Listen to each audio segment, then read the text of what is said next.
system that would allow Christianity to survive at that time. Today I would like to continue on the same issue.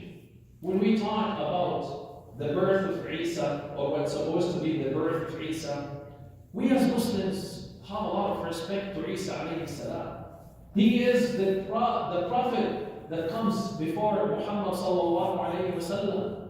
And he is the prophet of Bani Israel, who has the most followers than any other prophets from the chain of Ishaq and Yaqub. So this would make us acknowledge the fact that Isa alayhi salam, the prophet of Allah, has a special place in our heart.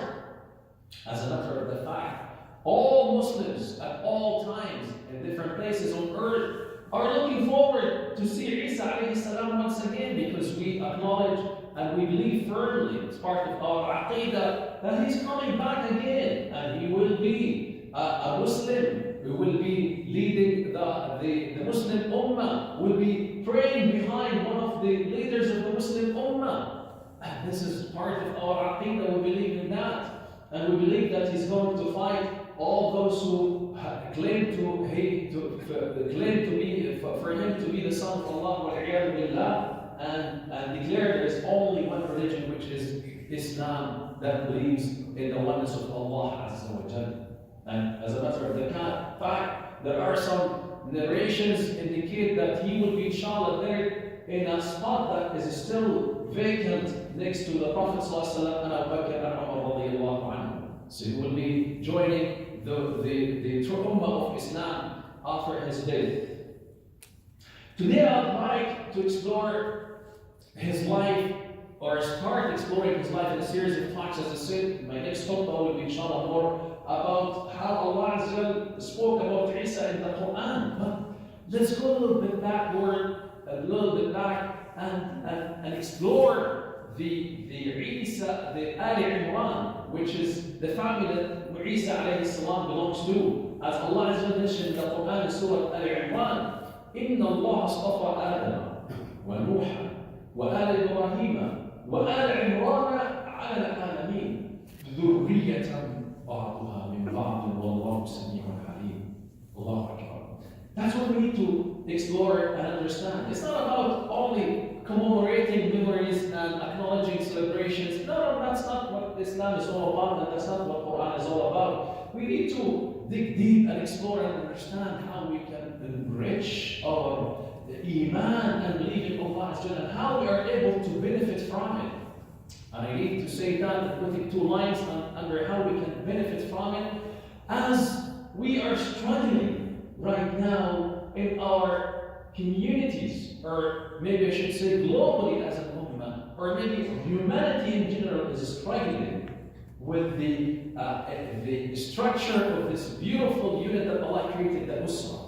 We are now seeing a staggering number of family problems that leads to divorce and destruction and so much suffering and pain to children, and we're seeing how that is affecting the livelihood of children who are growing up with so many problems. As Imam and as a psychotherapist involved in the community, I can see how destructive these things are, and how we need to go back to the source and empower ourselves. Understand, because Allah is saying to us clearly, إِنَّ اللَّهَ اصْطَفَى آدَمَ. We know that Adam alayhi salam is the first human that Allah created, and there is no surprise by Allah choosing him to be selected. And Nuh, we know that Nuh is the second father for humanity.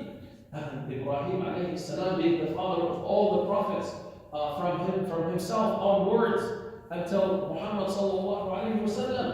And what one to be surprised with is what Allah will be saying, Al Imran, the family of Imran. And Al is the family, and it is used in the context of honoring the family of Imran, out of honor and respect. وَآلَ عِمْرَانَ ذُرِّيَّةً بَعْضُهَا مِنْ بَعْضٍ. And this is the key word we need to explore and talk about a little bit more today. That Allah has said, ذُرِّيَّةً بَعْضُهَا مِنْ بَعْضٍ. Progeny that they are from each other. From the beginning of of creation of earth by Adam alayhi salam, we can trace the dhurriya tayyiba, as the Prophet sallallahu alayhi wasallam himself indicated that he have came from chain of dhurriya tayyiba, no sifah, no illegal marriage in the chain of the Prophet sallallahu alayhi wasallam. So his purity, and he is tayyib, and he came up to seal all the prophets of Allah azza wa jal. Dhurriyatan ba'duha min ba'd. And subhanAllah, we look into the explanation of the Quran. Allah said, dhurriya, progeny, meaning to say, it's a chain. One generation passes the torch to the second generation. And that's what we need to keep in mind. We need to take the torch from those who have raised us on the good values of the deen of Allah azza wa jal, and make sure, and I do repeat it again, make sure that you pass the torch to your own children. Make sure that your children are qualified to be able and have the capability to be able to carry the torch of Islam after we leave this dunya. That's what we need to be mindful about as we are seeing, as I said, this unbelievable changes and destruction in the life of humanity in general, when the moral values and the values of the Usra were destroyed in a hidden agenda of groups, certain groups who have no business but to destroy the life of humanity and make them live miserably on earth. Allah has said, ذُرِّيَّةٌ بَعْضُهَا مِنْ بَعْضٍ. And then he concludes the ayah by saying, وَاللَّهُ سَمِيعٌ عَلِيمٌ. Allahu Akbar. Why did Allah conclude the ayah by saying Sami'un Alim? Sami', because we will see afterwards how Allah Azza wa Jal was hearing to the dua of the righteous. How Allah Azza wa Jal was alim to what's in the hearts of the parents and what's in the hearts of the children, and how Allah Azza wa Jal the Almighty is alim about the actions of the righteous who were qualified because of their dua, right intentions, and purity in their heart, and their hard work and actions. They were qualified to be dhurriyatan ba'duha min ba'd. That's what we need to keep in mind. These are the lessons we need to be empowered with when we talk about the story of Isa alayhi salam, when we remember the family of Isa. By the way, Al Imran refers to two families, or maybe one family that is, titled by Al Imran, because we know that when the Prophet sallallahu alayhi wasallam went in the journey of Isra and Mi'raj and met Isa alayhi Musa alayhi salam in the heaven, he said, I met Musa ibn Imran. And we know that Allah Azza wa Jal have mentioned to us that the Isa alayhi salam is the grandchild of Imran, and Maryam alayhi salam had Ya Ukhta Harun, had a brother whose name is Harun, and Musa alayhi salam had a brother whose name is Harun. So the Mufassirun were saying there could be that Allah is referring to Al Imran, to the family of Musa alayhi salam, or the father of Musa alayhi salam, who was conscious and righteous, and throughout the progeny of his children all the way to Isa alayhi salam. Or it could be that we have two families who have the same name, but they aren't what they are. They have the same qualifications that made them entitled to be mentioned in the Quran as Al Imran. This is what we need to be mindful about and aware of. Are we as family qualified to be from the progeny of Al Imran? Are we as family qualified to be from the family of Ibrahim alayhi salam? وإذ يرفع إبراهيم القواعد من البيت وإسماعيل ربنا تقبل منا إنك أنت السميع العليم ربنا وابعث فيهم رسولا منهم يتلو عليهم آياتك ويزكيهم ويعلمهم الكتاب والحكمة إنك أنت العزيز الحكيم. So are we qualified to be from the chain of Al Imran or the chain of Ibrahim through Ismail alayhi salam? Because both have made the dua to Allah Azza wa Jal that you will make them and their children from those who are qualified to carry the nur and hidayah to humanity around them. And that's what Allah has said in the story of Ibrahim alayhi salam in multiple places, as it is in Surah Al-Safat, after he was tested severely, and then after that Allah has said, he said to Allah Azza, رَبِّ هَبْ لِي مِنَ الصَّالِحِينَ فَوَهَبْنَا لَهُ غُلَامًا حَلِيمًا. Allah Azza responding to the dua of Ibrahim alayhi salam after he was tested severely, when he was thrown to the fire, and after he was chased out from his own town. He said to Allah, Rabbi habli min as-salihin. And then as Allah mentioned even in Surah Al-Baqarah, وَإِذْ تَلَى إِبْرَاهِيمَ رَبُّهُ بِكَلِمَاتٍ قَالَ إِنِّي جَعِلُكَ لِلنَّاسِ إِمَامًا قَالَ وَمِنْ ذُرِّيَّتِي قَالَ النَّارُ أَحْدُ الظَّالِمِينَ. So we need to be qualified and equipped in our life, and make sure that our children will be qualified to be continuing the same message, the same dua, the same risala, and the same mission that started by the Anbiya of Allah Azza wa Jal, who were sent to humanity and to mankind. And that's why Ibrahim also in Surah Al-Shu'ara said, ربي هب لي واجعل لي لسان ذكر في الآخرين ربي هب لي حكما وأكرمني بالصالحين واجعل لي لسان ذكر في الآخرين.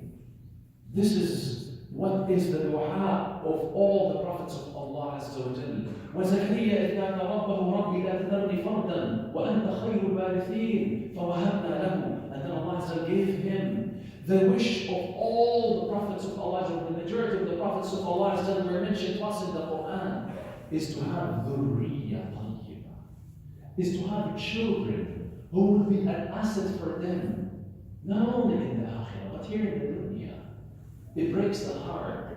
It breaks the heart when you go to a funeral and you see children coming to the funeral with black tuxedos, with bouquets of flowers to be placed on the grave. Wallahi, it makes my heart in so much pain and sorrow when I see the amount of money that is wasted. It's something that irrelevant, something that with no benefit to the deceased himself. We just copy those who are around us and their tradition and culture without even reflecting. We see people walking with a bouquet of flowers to the cemetery. We just go and do the same thing to them. We place the leaves of the flower on the top of the grave. Is that going to do any good to the deceased? Zero. Nothing. Nothing is going to benefit the deceased except a well-known salih. And that will be a son or a daughter. And subhanAllah, lucky to those whom Allah has blessed with daughters, because they are the most sincere in their dua to their parents at the most difficult time when they need their dua. You will find the daughters standing by the grave and crying from the heart and making dua from the bottom of their heart, saying, Allahumma اغفر للوالدين وارحمهما كما ربيانا صغيرا. Plant these meanings and values in the hearts and minds of your children. Start with yourself. Start with self, because Allah said about Yahya alayhi salam, إنهم كانوا يسارعون في الخيرات ويدعوننا رغبا ورهبا وكانوا لنا خاشعين.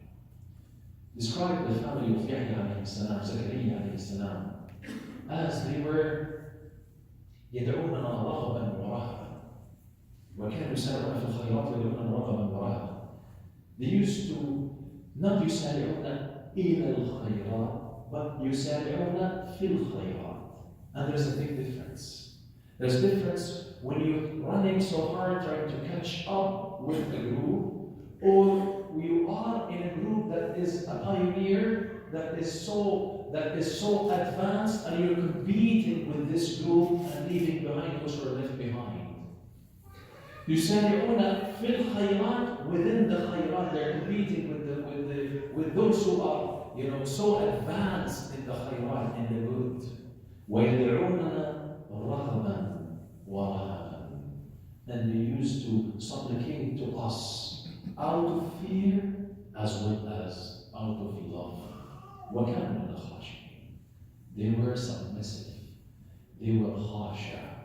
A very delicate status that Allah has described to us in the Quran when He said, إن المسلمين والمسلمات والمؤمنين والمؤمنات والقانتين والقانتات والصادقين والصادقات والصابرين والصابرات والخاشعين والخاشعات. You will not be able to achieve the status of khushu' until you are Muslim, mu'min, قانت, صادق, sabir, and then you will be blessed with the khushu' in your dua and in your salah and your Quran recitation. My brothers and sisters, time like this should help us to reflect. If Allah blessed the wife of Imran and blessed Imran himself to have a conscious woman, a righteous woman, whom Allah Azza wa Jal had blessed to be the grandmother of a prophet of Allah Azza wa Jal by the name of Isa alayhi salam. The project started by Imran and then shared with his wife, Hannah, if it is the name for her, as is mentioned to us in some of the tafsir, but it is a project of this family, this righteous woman who made a sincere dua from her heart. Sami'un Alim. Allah heard her dua and responded to her when she said, رَبِّ إِنِّي نَذَرْتُ لَكَ مَا فِي بَطْنِي مُحَرَّرًا فَتَقَبَّلْ مِنِّي إِنَّكَ أَنْتَ السَّمِيعُ الْعَلِيمُ. Ya Allah, accept from me my devotion to you, Ya Rabbi. I have devoted what's in my tummy to you, Ya Rabbi. I want a boy to carry the deen of Allah Azza wa Jalla, to serve at Masjid al-Aqsa. And then فَلَمَا وَضَعَتْهَا قَالَتْ رَبِّ إِنِّي وَضَعْتُهَا أُنْثَى وَاللَّهُ أَعْلَمُ بِمَا وَضَعَتْ. So he can tell you that لَيْسَ الذَّكَرُ كَالْأُنْثَى. The male is not like the female. Though we love to have females in our we love to have children, but male children and sons, Allah is saying to you, your wish is not appropriate because لَيْسَ الذَّكَرُ كَالْأُنْثَى. The female is not like the male. Subhanallah. The dua of the mother or the grandmother of Isa is what led to Isa alayhi salam. And the actions of Maryam alayhi salam as a conscious and righteous woman is what made her to be the mother of one of the prominent, the mighty prophets of Allah Azza wa Jalla, from the prophets of Ulul Azm. وأقول قولي هذا وأستغفر الله لي ولكم واستغفروه فإنه هو الغفور الرحيم.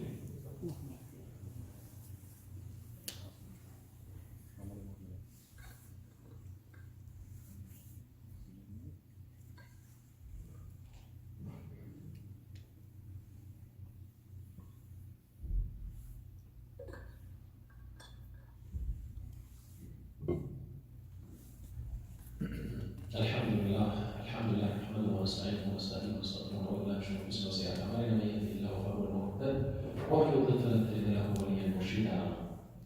ذرية بعضها من بعض والله سميع to your dua. Your supplications in the darkness of the night, your dua to your children. ربي هب لي من الصالحين. اللهم اجعلنا رحمة وبركات من عندك يا حميد يا مجيد.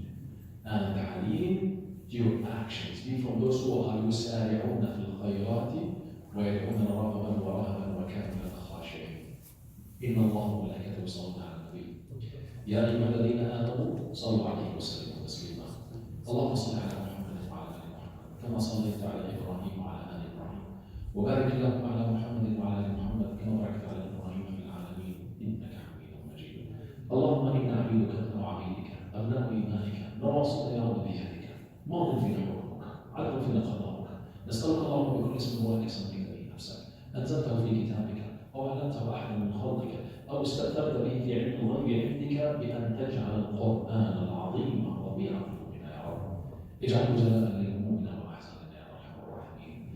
اللهم نسألك بأنك أنت الرحمن والرحيم الملك القدوس السلام المؤمن المهيمن العزيز الجبار المتكبر بأن تهب لنا من ذريتنا وأزواجنا وذرياتنا قرة أعين وتجعلنا للمتقين إماما. ربي أوزعني شكر نعمتك التي أنعمت علي وعلى والدي يا رب وأن أعمل صالحا ترضاه وأصلح لي في ذريتي إني تبت إليك وإني من المسلمين. يا رب اجعلنا بارين في آبائنا في حياتهم وبعد مماتهم. يا رب اجعل أبناءنا وبناتنا بارين بنا يا أرحم الراحمين. اهدنا واجعلنا سببا لمن اهتدى يا أرحم الراحمين. هب لنا عند الموت توبة، هب لنا قبل الموت توبة وعند الموت شهادة وارحمنا فإنك على كل شيء قدير. وصلى الله على سيدنا محمد وعلى آله وصحبه أجمعين وأقم الصلاة.